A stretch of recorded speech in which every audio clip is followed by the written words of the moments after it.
You know, the rate of change in technology today is astounding. And I can remember back in 2010 when the iPad came out and how revolutionary that little device was. Well, I should say that big device. You know, I was digging around and I found my first generation iPad. I actually found it. I have it right here. Amazing. I remember when these things first came out. And when they first came out, it was like, wow, that you can do so much with this thing. When they first came out, you know how everything's always so expensive. The first generation for a 64 gigabyte version was $699 for this guy. And that all models included Wi-Fi and 3G mobile antennas can be added for an extra $130. That was the deal back then with this model. Today, 9 years later, you can buy one of these bad boys on eBay for $40. And but I even question whether that's worth it, because you know what you can do with this? So you can't watch YouTube on it. It doesn't work for YouTube, the first generation. If you had a first generation, you try watching YouTube, it doesn't work. And most games won't upload onto the first generation iPad. So only some older games, but you can watch Netflix on it, and you can look at your pictures on it. So that's pretty much it, what you can do with it. Later this month, Apple is going to unveil their newest products. It'll be interesting to see what they do with iPads. There's talk of them even discontinuing the main, the larger or the mini versions. But you know what? Right now, the 2018 model, you can get a 128 gigabyte iPad for $329. $329, amazing. You know, in some areas of life, we're not meant to hold on to the old.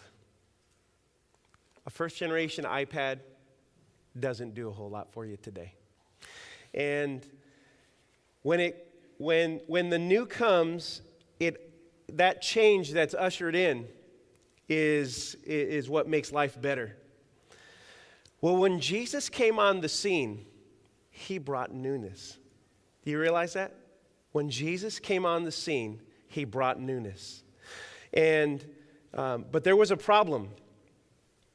Some people received Jesus with open arms. They were like, yes, it's about time. Yes. And there were others that were threatened and offended by Jesus and the disruption that he brought, the change that he brought. And so this message is about change and changing the way you think so that you can embrace God and the newness he brings. So hold on for the ride. Here we go. We're going to go ahead and get started. Today we're starting a series. It's a short series. It's called Parables. Parables, it's good. This is going to be 4 weeks on parables. Parables are an earthly story with a spiritual truth. And Jesus, his way of communicating was, one of the ways he communicated was bringing parables to the table. He brought these little parables and tried to communicate heavenly truth through them. So today's message is called Bursting with Newness. We're going to look at Luke chapter 5, verses 33 through 39 in the Bible. Luke is in the New Testament. There are the first 4 books of the New Testament are what's called the Gospels. They're each named after someone. Matthew, Mark, Luke, and John. And Luke was not one of the original 12 disciples. Luke was not one of the original 12 disciples. Luke was actually a physician. You can call him Dr. Luke. He was a doctor, and he set out to, in his day, in his lifetime, he gave his life to Jesus, and he set out to capture the story of Jesus' life. And one of the great things about the book of Luke is because Luke was a physician, and he thought as a physician, he's very detailed. So you get details in the book of Luke that you don't get in the other books, Matthew, Mark, and John. So a unique thing about the book of Luke. So I want to get us started and talk about human nature. Human nature, the way we're made, the way things go, is we resist change. And we want to keep things the way they are. That's part of human nature. And people often resist changes. And there's a physiological reason that I want to discuss for a moment why this is so. It's a phenomenon called homeostasis. And it's the tendency of the human body to maintain internal stability. Our bodies want to maintain internal stability. And homeostasis helps our bodies to maintain normal body temperature, our metabolism, our weight, and other functions that are necessary for our survival. It's an important part of our physical makeup, our physiology. Think of homeostasis like a thermostat in your house. And you know how you can set your heat in the house. Last night, I was kind of cold, and so I turned up the heat a little bit, and I turned it up to, I like to keep it around 68 when I go to sleep because it gets too dry if it gets too hot in the house.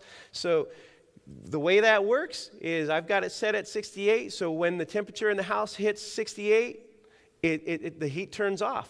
When it gets below that, then it'll kick back on. And so it's regulating the temperature in the house. Well, this is really important, homeostasis, for our bodies, because our bodies create a coordinated response to any situation that would disrupt the normal condition of our bodies. And stay with me here. Homeostasis explains, as an example, why our bodies actively resist new exercise routines and new weight loss routines. You may have set for yourself a New Year's resolution to get into shape. And then you start going to the gym, you start working out, and as you get going, you're like, man, that first day, you're like, I'm motivated to do this. In your mind, you're like, I'm going to do this. I'm going to change the way I think. I'm going to change the way I act. I'm going to change my habits, and I'm going to do this. And then you work out, and you're like, man, that was a tough workout. Your body's all sore the next day. And then your next time to work out, you're like, I don't really want to go to work out. And you know what? I got something I got to do. Yeah, I'll work out tomorrow. Your body is telling you to resist that change because your body doesn't want that change. You have to force your body to do it. Homeostasis is working against you in developing new routines to get healthy. And when like new exercise routines and weight loss routines, eating right, they both lead to detectable physiological changes in your heart rate, in your metabolism, in your respiration that your body is reacting to. And then your body's kind of going like, no, I want to go back where things were. And your body wants to stay there. So these physiological changes are seen as a disruption to the body's homeostasis. As an effort to maintain homeostasis, the body actively resists the changes you're trying to make. But check this out. Homeostasis, this phenomenon, applies to other areas of your life. It applies to your spiritual life. It applies to your social life. The changes that you want to make, your body and your brain is actively telling you, no, don't do those changes. Let's keep things the way they are. Your body, there's a part of your body, a very real part of your body that's saying no. And so when we try to make some changes, when we try to go with God even, there's a system that kicks in and says, well, no. There's something I'm afraid of over here. Let's keep things the way they are. Well, Jesus knew this when he showed up. He knew that people were resistant to change. when he showed up. And the trouble with Jesus is that when he shows up, he brings newness. When Jesus shows up, he brings newness. Can I ask you to do something?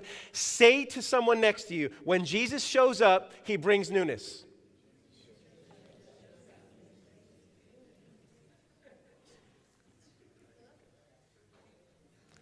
The Pharisees were this sect of the Jewish religion that was known for its rigid practices.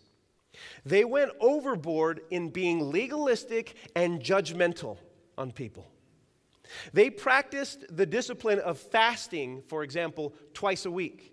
And they thought of themselves pretty highly because they fast twice a week. Twice a week, every week. Pretty impressive, huh? Wow, you guys must be really spiritual, fasting twice a week. Well, that's how they thought of themselves as, yeah, really spiritual. And if you didn't practice fasting twice a week, you weren't as spiritual as them. You weren't as close to God as them. You weren't as righteous as them.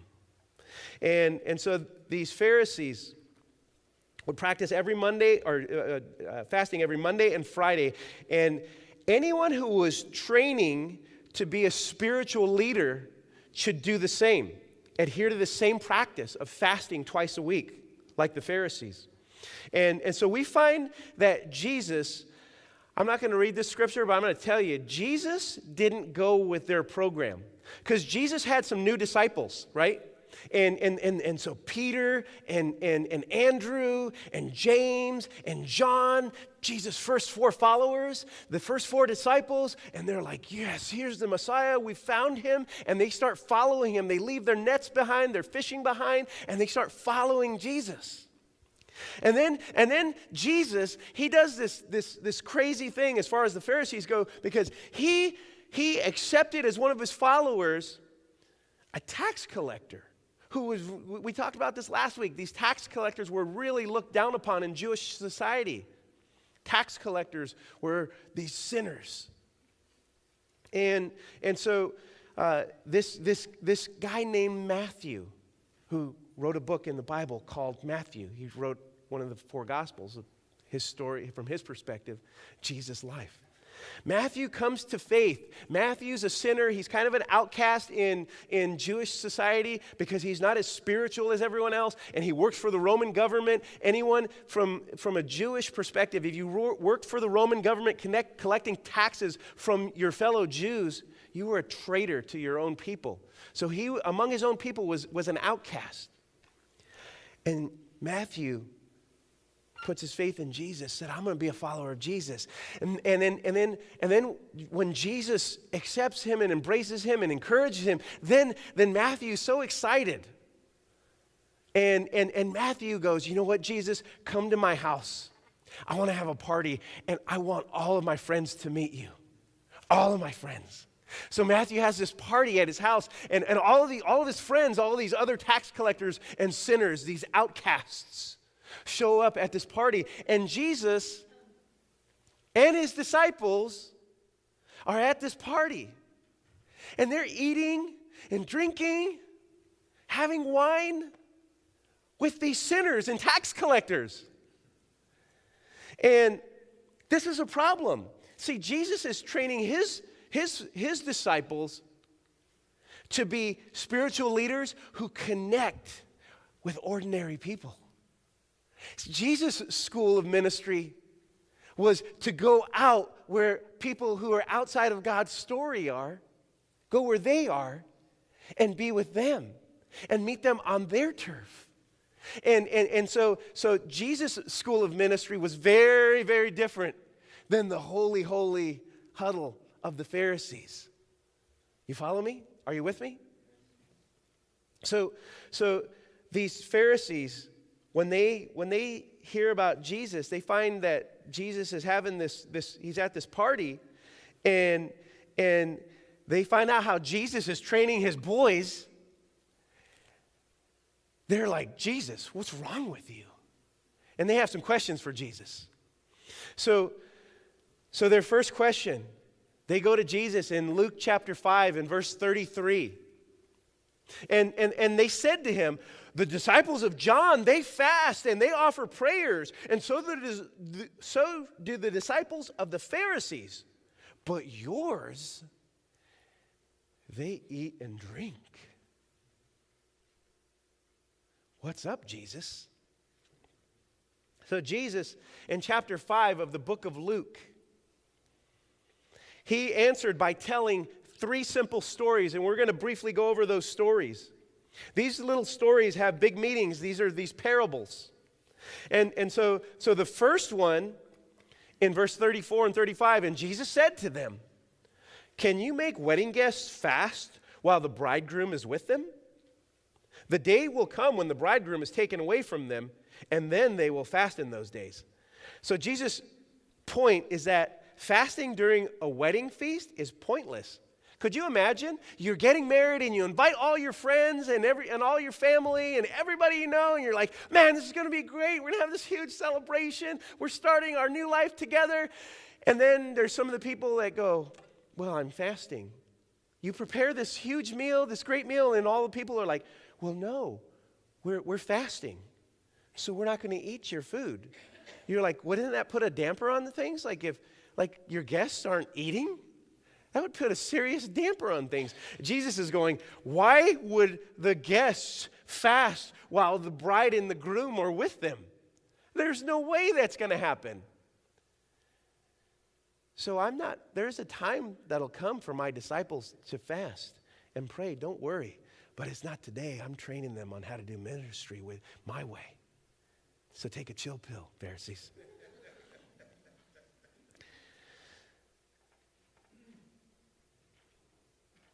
So then the other 2 parables make the same point as we move on. Josh, can you go back one? Yeah, there you go. Keep it right there. So he told the next 2 parables, they have the same story or the same meaning. And in verse 36, he told them a parable. No one tears a piece from a new garment and puts it on an old garment. If he does, he will tear the new, and the piece from the new will not match the old. So like imagine putting a patch. And so you're like, you're wearing your jeans, and there was a time when, you know how fads come in and out? There was a time when putting patches on your knees was a thing. You know, and so like imagine you take your jeans and they got a rip on them on the knee, and then you want to put a patch. You need to put an old patch like the old jeans, because the new patch, when it shrinks, you sew it on, it's not going to fit on right. It's going to be all wrinkled up and stuff. So Jesus is going, no, if you were patching something, you would use the old material, not new material, because when it shrinks, it's going to mess things up. And then he goes on, and here's the one we're going to camp on. Verse 37 and 38.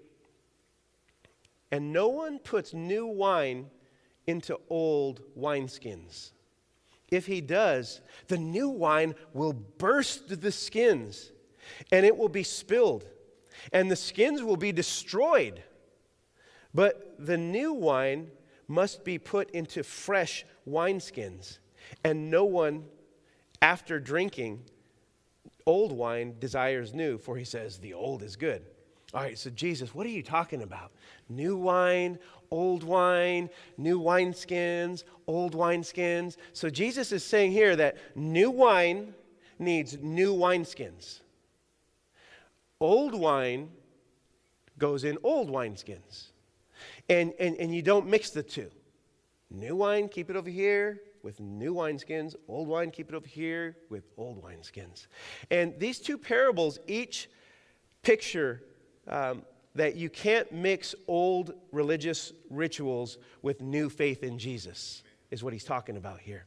And so, because when wine is aging, you put new wine, when it's aging, the gases it emits from as it ages, as it ferments, and you know, when you drink wine, you love the taste of old wine, right? When aged wine, you're going to drink wine, the older the better.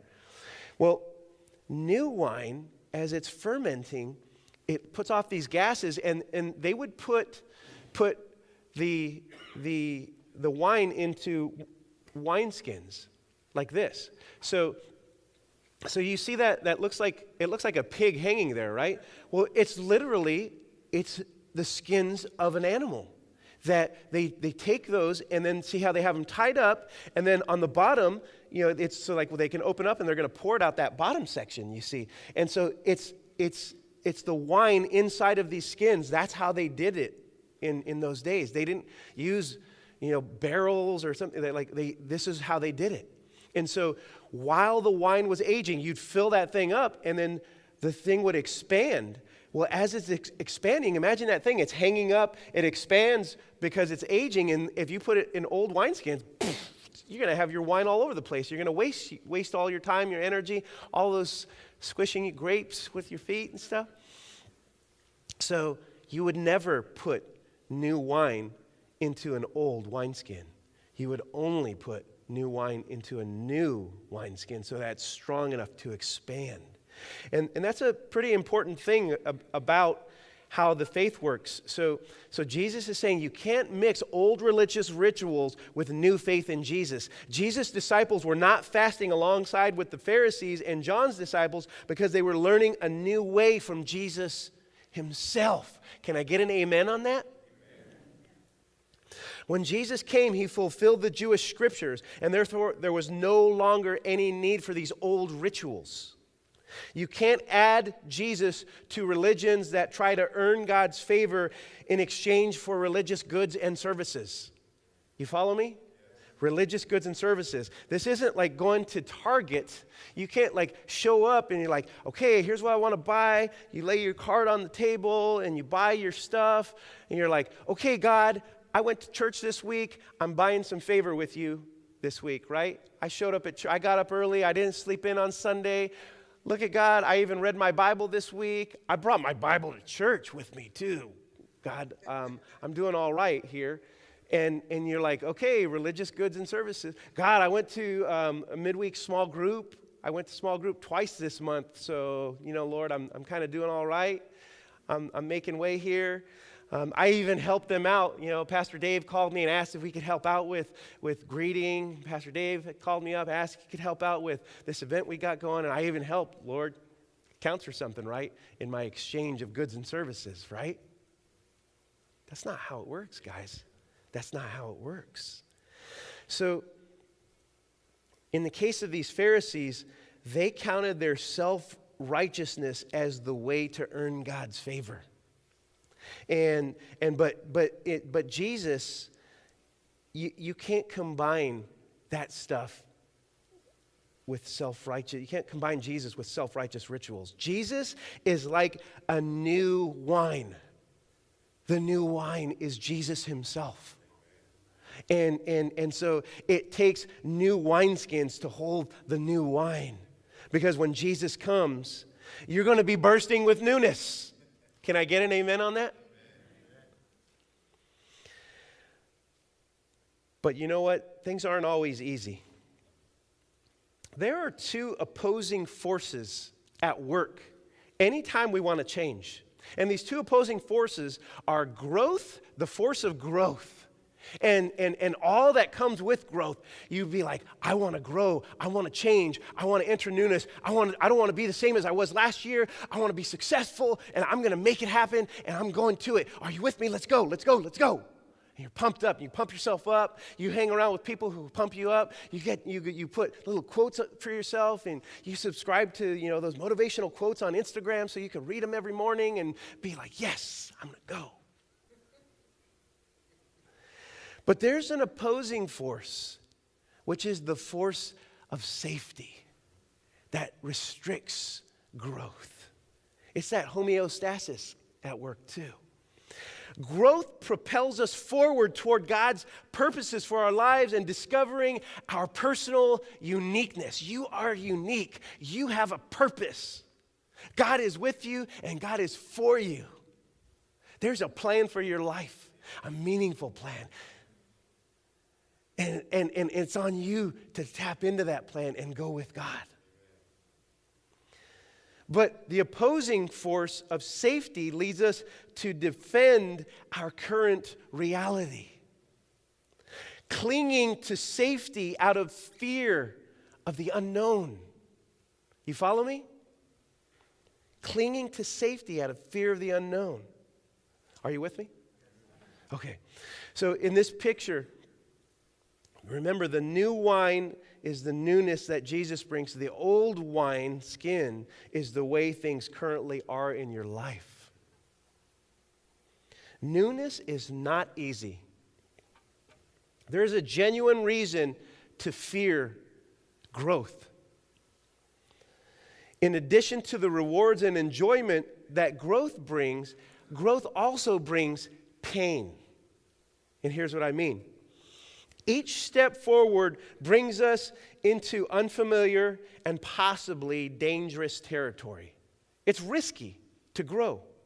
You don't know exactly how it's going to go. You don't exactly know what's going to happen. Each step forward requires us to give up the comfort of predictability. Man, predictability is comfort. It's comfortable. You know what I'm saying. It's comfortable.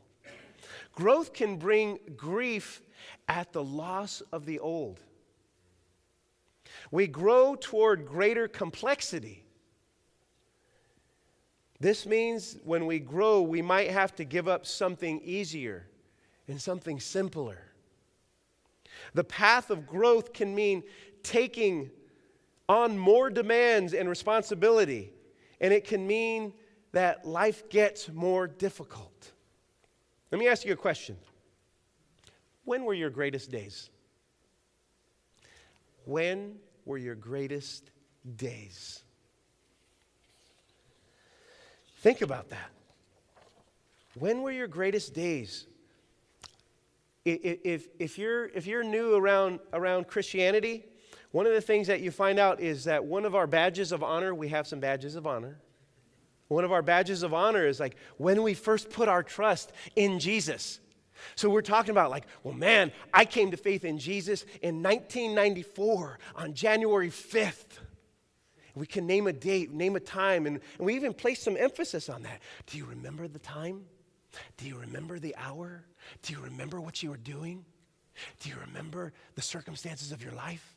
And your story, don't get me wrong, your story is powerful. And your story, coming to faith in Jesus, needs to be told. It needs to be told. But I want to say this.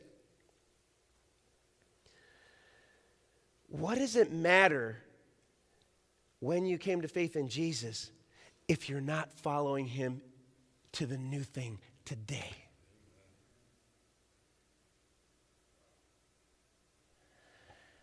The force of safety is an old wineskin. And it served its purpose. But now it just keeps us where we are. It keeps us from becoming who we're meant to be. It keeps us from stepping into new territory. You follow me? And so when we cling to the past and we're afraid of taking chances in order to improve our current conditions, that's no benefit to anybody. Couple of questions. What's wrong with keeping things the way they are? You might ask. Dave, what's wrong with keeping things the way they are? Well, nothing. If you're pleased to stay where you are and not follow God into new territory.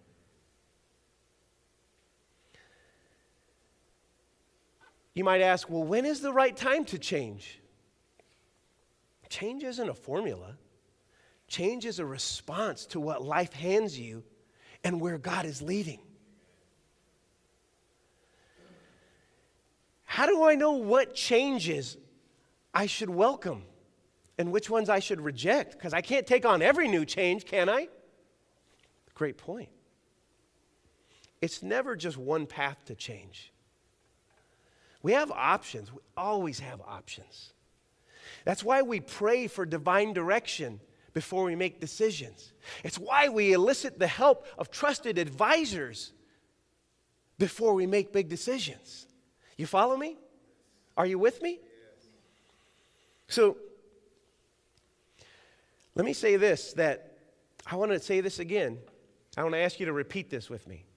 When God is near, there's newness. The Lord brings newness because it's necessary to accomplish His purposes. He had some purposes yesterday that required some newness to make it happen. But the Lord's got some purposes today that require a new thing and a new way to make it happen today. You can't go with the newness from last year, last month, last decade in order to do the new thing that God's calling you to today. You follow me? Every day brings newness in Christ. Can I get an amen on that? But you got to remember this. Homeostasis is working against the changes. So our biggest naysayers are not out there. They're in here. The biggest obstacle to embracing the change that you so desire is right here. Right here. Right here. And so I want to encourage you guys. A healthy growth posture is when we're self-aware enough about ourselves. We understand, why am I resisting this? Why am I getting all worked up about this? Why am I defending or resisting the change and defending the status quo? Why? You got to be self-aware. A healthy growth posture is to be self-aware, to identify the source of our resistance, and then have the creativity to work to go beyond it. To overcome the force of safety, you have to cultivate an attitude ready for growth. Are you ready? Here's some things that define an attitude ready for growth for a believer. Here we go. In Christ, you have everything needed for the extravagant journey that is your life. Is your life an extravagant journey? God sees it that way. Do you? If not, why not? If you see your life as a boring doldrum, you're out of sync with God. If you see your life as ordinary, you're not walking with Jesus' view of you. You have everything you need to make the extravagant journey that God is calling you to. Being alive and taking steps of obedience to God counts as a high prize. Let me say that again. Being alive and taking steps of obedience to God counts as a high prize. What are the steps of obedience that you're taking today, to walk in newness of life? 2 Corinthians says, if anyone be in Christ, they are what? A what? A new creation. Old things are passed away. Behold, all things are become new in Christ. That's powerful stuff, guys. I read to you that scripture earlier from Isaiah 43. Isaiah 43, behold, hey, forget about the things of old. I'm doing a new thing among you. He went on and he goes, the Lord says, I'm creating new roads in the wilderness. You go in the wilderness, it's out in the wild. It's out in the wild. And the Lord paves a road in the wilderness. And then the desert is dry. And He brings streams to the desert. There's a new thing that God's doing. When you wake up, join in with God's newness. Join in with the newness that the Lord is creating. I said this not too long ago, but I'm going to say it again. Sometimes Christians, when we read the scriptures, we're looking at the scriptures the wrong way. Everybody who's in the scripture, everybody who's in there isn't somebody you should listen to. You know what I'm saying? It's like when you read about Cain in the book of Genesis, you don't go like, yeah, I'm going to pattern my life after Cain. But he's in the Bible. And when you read through the prophets and you come across in 2 Kings, and it's talking about Jezebel, the queen of Israel, she was a wicked woman. She's in there a lot. But man, nobody's naming their daughters after Jezebel. And man, there's this thing that I don't know why, probably one of the most quoted things that I've heard from Solomon is there's nothing new under the what? The sun. Why do you know that? Why do you have that verse memorized? Why would you memorize that verse? There's nothing new under the sun? Solomon was having a bad day. Solomon, the end of his life, he lost his way. It's recorded. We can see his journey in there, but the man was not thinking right. He had hundreds of wives. He worshiped other gods. He participated in child sacrifice. We're going to take that advice from Solomon. There's nothing new under the sun. He was very pessimistic at the end of his life, super pessimistic. There's nothing new under the sun. It's all old. Everything's the same. There's never any innovation. Are you kidding me? If Solomon was alive today, he would be like, whoa, everything's new. And this is already old. It's only 9 years ago. You follow me? Newness, innovation is all over the place. The innovation that's going on in our world today is astronomical. It's phenomenal. There's so much newness in the world today, right now. It's a lie that says there's nothing new under the sun. That's a lie. Don't believe it. Don't memorize that scripture.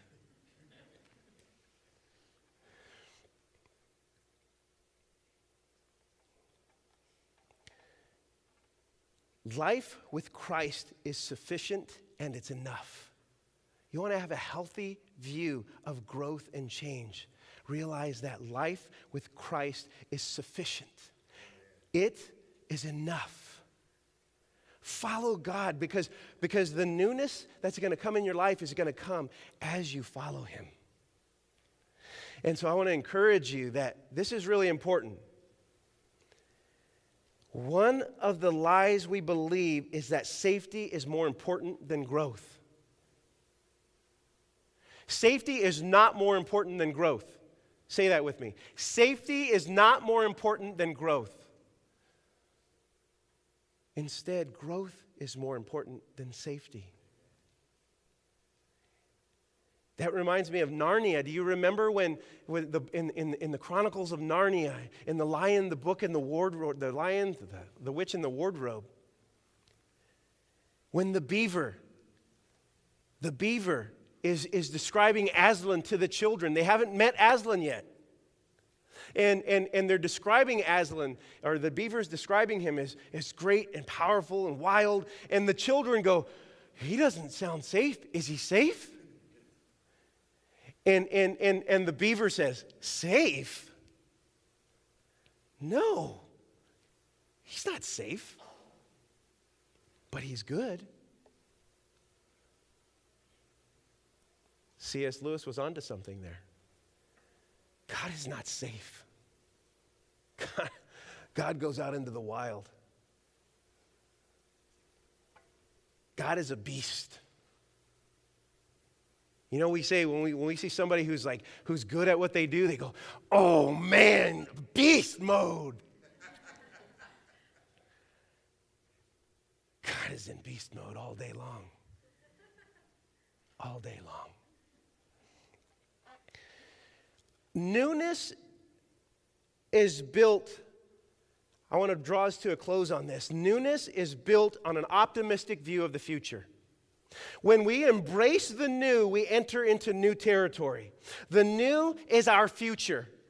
Embracing newness brings innovation and unleashes creativity. The church ought to be a creative force for good on this planet.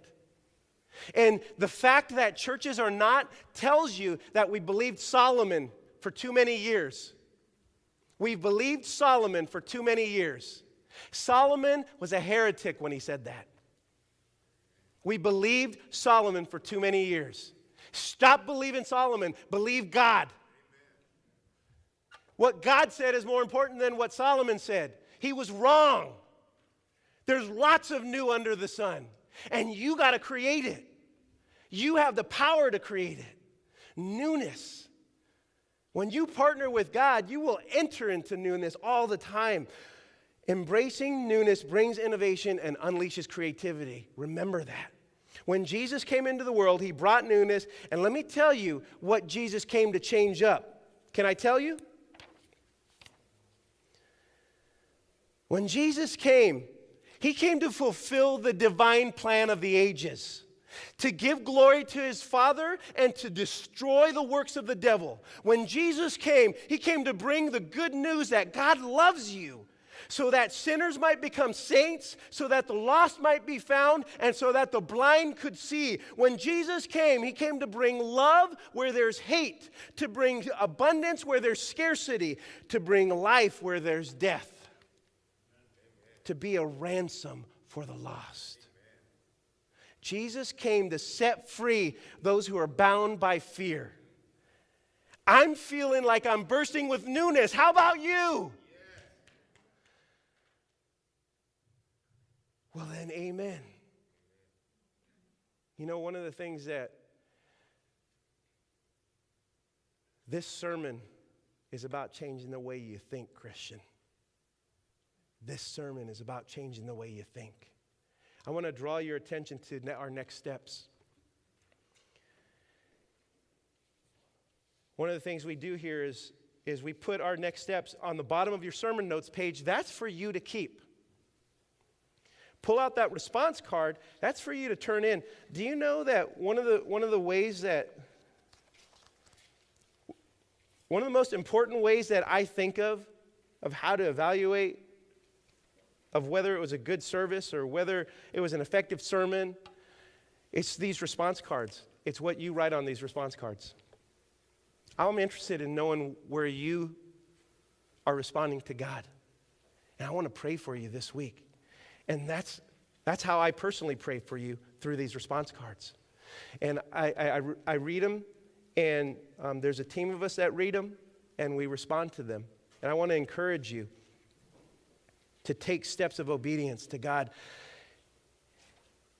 Here are some next steps that you might take in response to this message.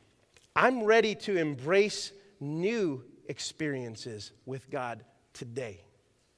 Are you ready to embrace newness today? State it to yourself and state it to God. Second, I'm letting go of the past to embrace the new.